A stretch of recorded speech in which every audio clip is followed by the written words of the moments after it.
May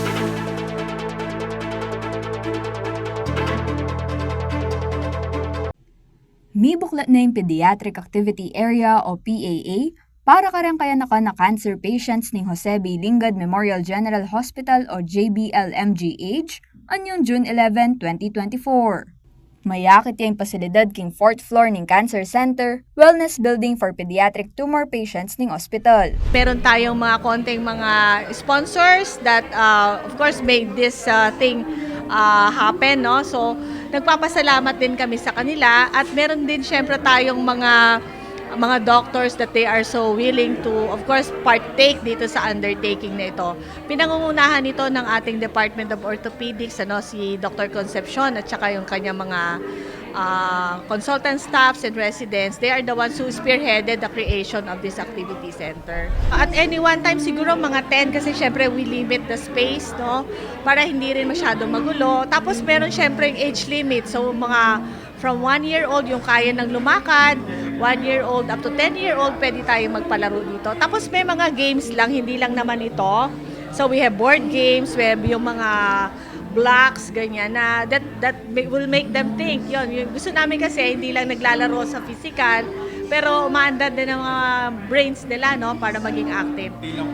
Yes, and we have also some books para yung ayaw naman maglaro, gusto lang umupo-upo at magbasa-basa, so they can have time for that.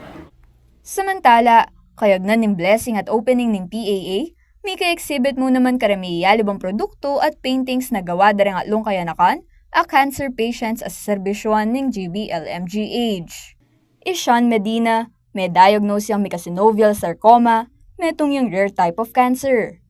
May biyasa yung mag-crochet na makasawp ka nung yani king kayang kabilyan. Pang-divert po ng attention. Iwas stress po sa sakit, ganun. And at the same time, nalilibang din po ako sa mga nagagawa ko. Gagawa niya mga beads at miyaliwang handicrafts in Natalie Manyo amika osteosarcoma. Para kaya, limitasyon ng kayang karamdaman ba nga ayabot na yung kayang pangarap. Usually po tumulong po sa mga pamilya ko. Kaya na po college student po ako, madami pong gastusin sa college.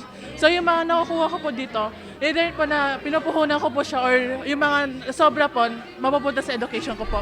Sa akin po, kaya po naging ganito po, baka po may dahilan, bakit po ako naging ganito. Ayun po sa school ko, ang dami pong na-amiss po sa kasi po papasok pa po ako, even na amputated po akong tao.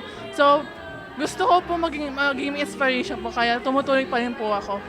I-Prince Tarok naman, makiabe na karang art competitions. Hanggang may putot yung metong ng gamat uling king cancer, meging sang kaninibang itok ng pamangawang obra. Iya yung ginawa king mural ng Pediatric Activity Area ng Cancer Center. Gusto pong maging inspiration po sa kanila na kahit may site na po ay tuloy lang po mangarap.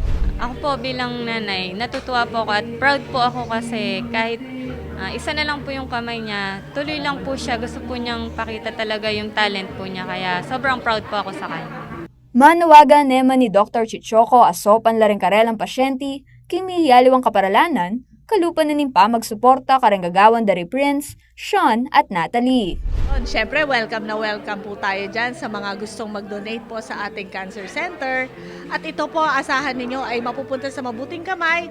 Hindi lamang po kung gusto po, yung iba po kasi minsan may problema sila sa gamot nila, minsan may kamahalan at hindi lahat ay nabibigay ng medical assistance. So you can also give it to them. Meron po kaming mga donors that have specific names, no? Tapos, diretso po yun sa aming patient talaga. And then sometimes they pay for the medications ng mga bata natin.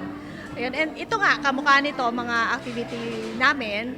And sometimes we also do yung mga fora or forum, no? Pwede tayong magkaroon ng mga konting socializations for them. Meron ho kasi kaming mga parang grupo dito ng mga warriors na tinatawag. So sometimes we organize activities for them. Kaya be Jody Dizon Mercado, ako po yung Kakayong Talasuyo, Arlen Salonga, ating pusong makabalen.